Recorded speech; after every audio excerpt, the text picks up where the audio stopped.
Madame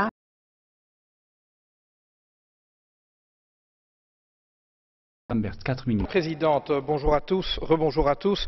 Je viens d'un pays, la Belgique, qui a été marqué peut-être plus que de raison par les crises bancaires que nous avons connues. Ce pays est traversé d'institutions bancaires systémiques qui, bien sûr, sont transnationales par leur nature et qui sont parfois dirigées en dehors de nos frontières, quand ce ne sont pas elles-mêmes institutions belges qui influencent ce qui se passe en Europe centrale, par exemple. Je pense à une banque comme KBC. Donc nous savons l'inanité d'avoir un système de régulation bancaire qui soit national alors que nous travaillons dans un marché intérieur et avec des institutions bancaires qui sont transnationales par nature. Donc nous l'avons payé au prix fort et donc je ne peux que me réjouir de l'initiative qui a été prise à l'origine par le Conseil et traduite dans des textes par la Commission de mettre en place ce premier pilier de l'union bancaire. Alors certes, l'union bancaire n'est pas l'alpha et l'oméga de l'intégration européenne, certainement pas, mais elle est en tout cas probablement le pas le plus résolu que l'Union prend dans la direction d'une intégration en vue d'une union toujours plus étroite entre nos États et nos peuples. Et dans ce sens-là, je dois me réjouir que ce pas ait été franchi. Alors il n'est pas encore tout à fait franchi, mais en tout cas il est un pas ambitieux. Mais il ne peut être question d'un saut de nature fédérale en Europe si c'est au prix d'un affaiblissement de la démocratie.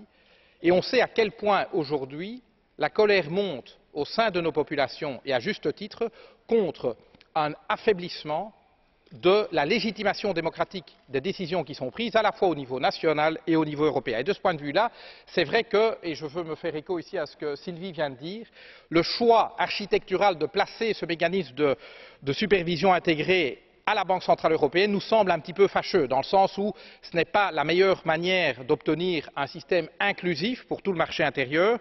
Ce n'est certainement pas le meilleur moyen d'appliquer la fameuse séparation des métiers bancaires, ici entre superviseurs et politique monétaire.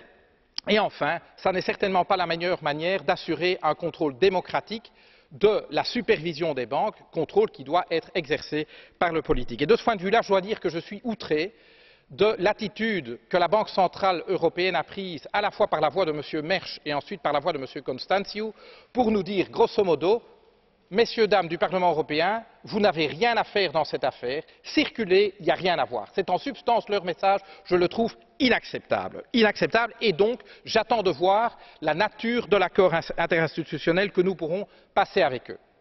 Mais il ne faut pas non plus s'imaginer que l'union bancaire, ça s'arrête à la supervision. Une supervision intégrée, et je ne suis certainement pas le seul à le dire, sans un système commun de gestion des crises bancaires, sans un système commun d'indemnisation de garantie des dépôts, est une union qui ne peut pas tenir. Et de ce point de vue-là, je ne saurais qu'encourager les États membres à aller de l'avant. Ça doit en être fini, 5 ans après le début de la crise, d'une attitude où on se dit toujours restons-nous au milieu du gué, est-ce qu'on ose vraiment faire le pas en avant? Il n'y aura pas d'Europe forte sans solidarité et sans responsabilité. Je sais que certains d'entre nous voudraient bien qu'il n'y ait ni solidarité ni responsabilité. Je pense qu'il nous faut les deux. Et la solidarité, je suis désolé de le dire, ce n'est pas quelque chose de gratuit. J'entends beaucoup de monde être pour la solidarité jusqu'au moment où ça coûte 1 euro. Nous n'aurons pas une Europe forte sans une solidarité qui suppose en effet, ne serait-ce que temporairement, des transferts financiers. Et en effet, si nous mettons en place un système de garantie des dépôts, un système de gestion des crises qui soit financé par le secteur bancaire, je pense que nous assurerons surtout la solidarité entre les banques, et c'est bien normal, plutôt que finalement la solidarité du contribuable avec les actionnaires des banques. Je vous remercie. Grazie. Merci. Pour le groupe ECR, Monsieur Swinburne, 4 minutes. Merci, Madame la Présidente. Je voudrais d'abord remercier les rapporteurs, Madame Thyssen et Monsieur Giegold, pour l'excellent travail qu'ils ont réalisé